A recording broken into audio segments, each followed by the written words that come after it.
अस्सलाम वालेकुम वरहमतुल्लाहि वबरकातुहू। मोहम्मद ज़ीशान की जानिब से आपको मोबाइल ग्राफिक डिज़ाइनिंग कोर्स की दूसरी क्लास में खुशामदीद। आज हम कुछ नए फ़ीचर्स के साथ क्लास में हाज़िर होते हैं। कल तक हमने जो पढ़ा था, उम्मीद है उसमें आपको कोई मुश्किल नहीं होगी। हमने ये जो ऑप्शंस थे ये डुप्लिकेट शेडो तक पढ़े थे। तो उसके बाद है डुप्लिकेट। डुप्लिकेट का मतलब ये है कि आप इसी की या आपने जो जो लेयर्स सेलेक्ट किए हैं उसकी आप कॉपी ले सकते हैं।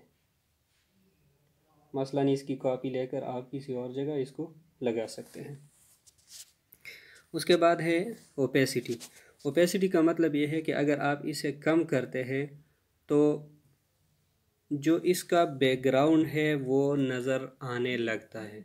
इसका बैकग्राउंड नज़र आने लगता है। मसलन हम कोई तस्वीर लगा लेते हैं इसके नीचे, इसी को आप लगा लें और इसको आप नीचे ले जाए यहाँ से। अब अगर इसकी ओपेसिटी आप कम करेंगे तो आप देख सकते हैं कि जो नीचे जो तस्वीर है वो नज़र आना शुरू हो जाता है। तो ये है ओपेसिटी का मतलब। उसके बाद हम नीचे जो ऑप्शंस है इसको पढ़ेंगे।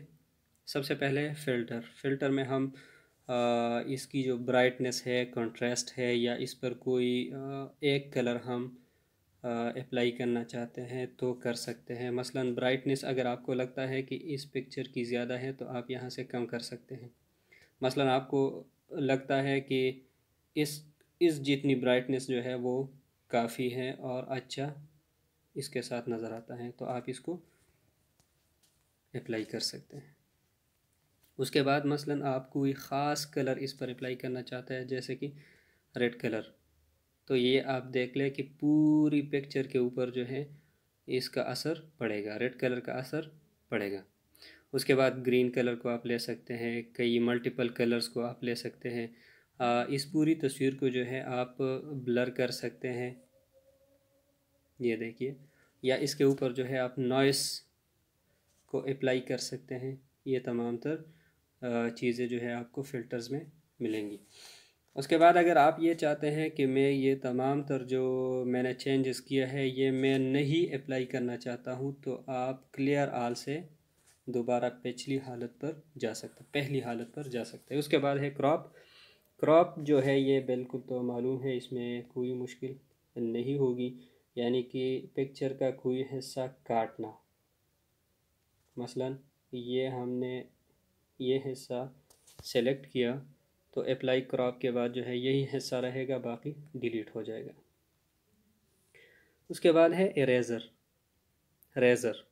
रेज़र का काम ये होता है कि अगर आप पिक्चर का कोई हिस्सा इरेज़ करना चाहते हैं तो आप यहाँ से कोई भी ब्रश ले सकते हैं, सॉफ्ट ब्रश या हार्ड ब्रश जो है लेकर आप उसका मुताल्लिका जो हिस्सा है जो आप मिटाना चाहते हैं आप यहाँ से मिटा सकते हैं।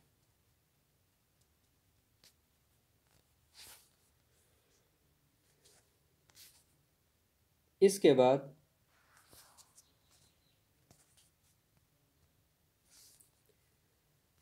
बाद है रिमूव कलर। आपके प्रोजेक्ट में या आपकी तस्वीर में कोई ऐसी कलर है कि जो आप उसको नहीं देखना चाहते हैं तो आप इसको इस्तेमाल कर सकते हैं, लेकिन याद रहे कि ये उस पिक्चर पे सही तरह अप्लाई कर सकते हैं आप कि जिसमें उस कलर से मुशाबे कलर ज़्यादा ना हो। मिसाल के तौर पे हम यहाँ से रिमूव कलर में जाकर यहाँ से कलर पिक करते हैं, रेड कलर।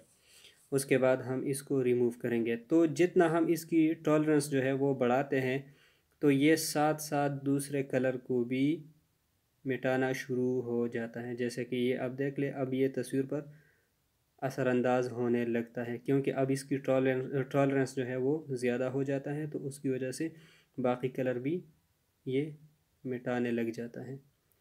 तो हम क्या करेंगे, अगर तो ऐसी सिचुएशन पेश आती है तो फिर आप ऐसा करें कि आप बारी बारी एक एक कलर को सेलेक्ट करके या पिक करके जो है आप उसको मिटाएं। मसलन यहाँ तक आपने मिटाया, तस्वीर पर कोई असर नहीं पड़ा। उसके बाद आप इसको अप्लाई करें, दोबारा रेज़र ले लें, सॉरी रिमूव कलर में जाए और दोबारा जो है यहाँ से ये वाला कलर पिक करें और फिर थोड़ा सा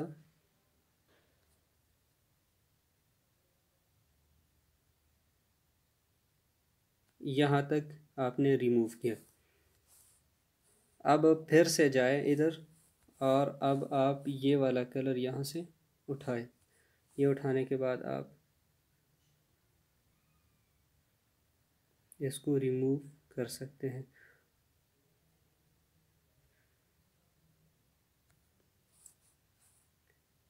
इसके बाद फिर से इसको ले लें और आप यहाँ से इसको उठाकर फिर से रिमूव करें।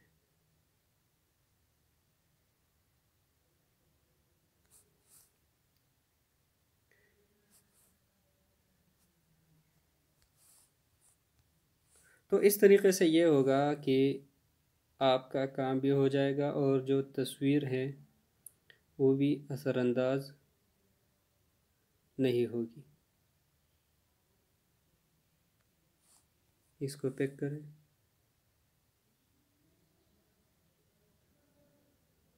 और इसको अप्लाई करें। अब आप देख सकते हैं कि आपकी जो तस्वीर का बैकग्राउंड है वो मुकम्मल तौर पर ख़त्म हो चुका है।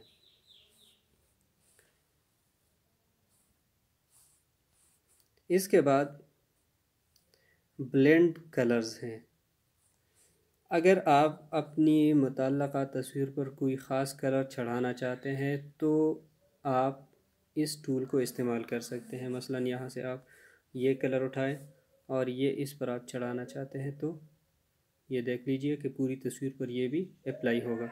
फिर अगर आप इसको मिटाना चाहते हैं, यानी ये जो कलर आपने उठाई है इसी को आप मिटाना चाहते हैं, तो आप सब्ट्रैक्ट को यहाँ से सिलेक्ट करें और आप देख सकते हैं कि ये मिटाया जा रहा है और इसका जो बिल्कुल अपोजिट कलर है वो इस पर अप्लाई हो रहा है। ठीक है। इसके अलावा लाइटन और डार्कन और इस तरह के कई ऑप्शंस जो है आप यहाँ से अप्लाई करके आप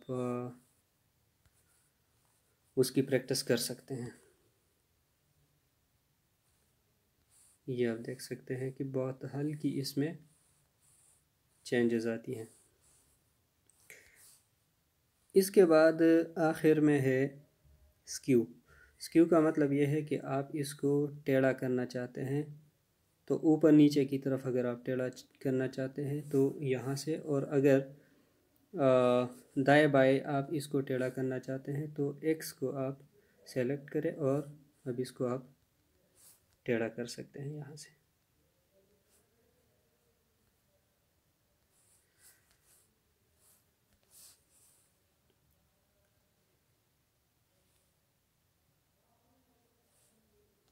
अच्छा जी, कोई भी पिक्चर जो आप गैलरी से लेते हैं तो उससे मुताल्लिक़ जितने ऑप्शंस सामने आते हैं उसको तकरीबन हमने पढ़ लिया।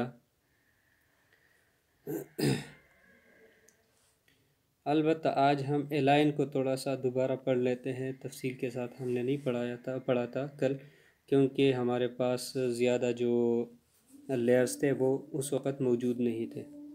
तो मैं एक और तस्वीर भी लेता हूँ, उसके बाद इंशाल्लाह फिर आप लोगों के लिए इसमें आसानी रहेगी। आप इस तस्वीर को लें, ये 3 लेयर्स हमारे पास बनते हैं। मिसाल के तौर पे मैंने इस लेयर को सेलेक्ट किया। अब मैं चाहता हूँ कि ये जो दूसरा लेयर है इसके नीचे चली जाए, तो आप इसको सेलेक्ट कर सकते हैं। अब आप देख सकते हैं कि ये इसके नीचे चला गया है।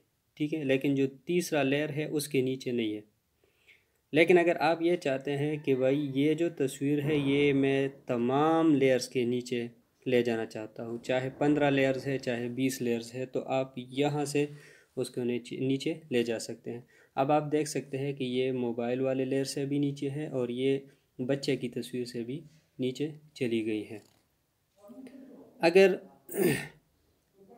आप जो है इसको मुकम्मल ऊपर लाना चाहते हैं तो आप यहाँ से मुकम्मल सॉरी जो निचली तस्वीर है इसको आप यहाँ से मुकम्मल ऊपर ले आ सकते हैं।